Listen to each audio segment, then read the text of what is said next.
بسم اللہ الرحمن الرحیم۔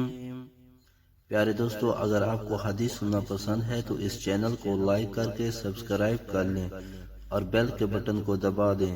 جزاک اللہ خیرا۔ ابو شریح ادوی سے روایت کی، انہوں نے کہا جب رسول اللہ صلی اللہ علیہ وسلم نے گفتگو کی تو میرے دونوں کانوں نے سنا اور میری دونوں آنکھوں نے دیکھا۔ آپ نے فرمایا، جو شخص اللہ اور آخرت کے دن پر ایمان رکھتا ہے وہ اپنے مہمان کو جو پیش کرتا ہے اس کو لے کے عزت بنائے۔ صحابہ نے پوچھا، اے اللہ کے رسول، اس کو جو پیش کیا جائے وہ کیا ہے؟ آپ نے فرمایا، اس کے ایک دن اور ایک رات کا اہتمام اور مہمان نوازی 3 دن ہے، جو اس سے زائد ہے وہ اس پر صدقہ ہے۔ اور آپ صلی اللہ علیہ وسلم نے فرمایا، جو شخص اللہ اور یوم آخرت پر ایمان رکھتا ہے وہ اچھی بات کہے یا خاموش رہے۔